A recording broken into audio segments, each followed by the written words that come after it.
Naubos ang budget ng ating customer sa pagbili ng kanyang regalo. Kaya ang ending, tayo na naman yung mag-a-adjust mga B. Siyempre, binalutan muna natin to. Kasi ayaw niya makita ano ang laman ng regalo na ito. Pangulang naman. Hindi ko naman sasabihin sa iba. Lalagyan na natin siya ng ribbon na kulay puti para mag-complement. Kasi panregalo daw to sa bagong kinasal. At ako naman, wala naman akong pake. Uy, hindi. Pero kahit ganun, gagandaan pa rin natin tong arrangement na ito. Para gumanda, iluloop design natin yan. Para magkaroon ng magandang ribbon. Oo mga B. Alam mo yun, ribbon palang pang mayaman. Tapos binabarat tong arrangement natin. Uy! Huwag kang ganun. Ay! O yan na, tapos na itong regalo natin mga B. Ang susunod naman natin ipe-prep ay yung lalagyanan mismo. Dahil ubos na nga yung budget. Wala siyang pambili ng lalagyanan. Kaya ako na naman yung gumawa ng paraan. At sa akin pinapasalo lahat ng problema naman.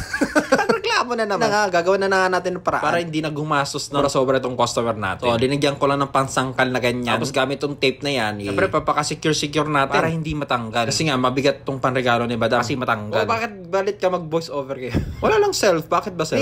Parang may mali. Wala self. Mukhang ano dyan. Ipapatong na natin to dyan. O ganyan na magiging design niya. At least maraming suporta. Lagyan natin ng mga bamboo stick yung mga yan. Kasi itutusok pa rin natin yan sa sponge. Scotch tape lang. O dahan-dahan mo yung tuho. Para walang mintis. Sa likod mo siya. Tapos pugitan mo ng mainit na hot glue. Talagang kapit na kapit. Yung panregalo natin na yan. Pati sa baba, pugitan mo na rin. Tignan mo, nagregalo pa siya ng gold. Uy, ano ba? Bakit naman ko? Baka ate chona mo ngayon sampalin kita sa ko yan. Tapos na. Katipid na naman tong customer ko. Kaysa bibili pa siya ng lalagyanan niya. Ako na yung gumawa ng stand. Parang galit ka naman, Komi.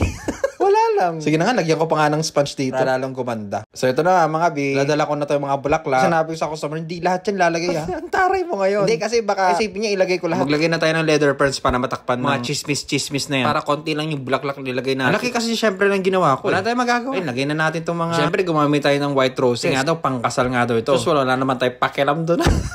Regalo niya pa yung sa ex niya. Ano ito? Nakangayong Kobe. Ang ganyan. Gawin mo na lang yan. Huwag ka na masyadong maarte. Nalait mo. Ayun na nga. Tapos na natin parang ang last. Ayun, lagyan pa natin ng coffee mix. Para mas magumanda. Masabi tong customer. Uy! Ano ba? Ate Chona ka ba? Ayun, naglagay pa ang roscos. Tapos syempre, tadtaran na rin natin ito ng matawag dyan. Gypsophilia. O yan, gypsophilia. Mekos lang natin. Kasi sabi niya, bakit puro daw green? May pambulaklak ka? Hindi ko sinabi yun, no? Ko lang yun. Lagyan natin steel grass. Para magkaroon ng arko ng ganyan. Saka pa makakahanap ng florist ng ganito. Low budget na pero hanggang bonga pa rin yung design. And wait, there's more! Lalagay pa tayo ng mga purple na ganyan, sinasabi ko, pag hindi ako binigyan ng tip nito, madam, ay, wawasakin ko to.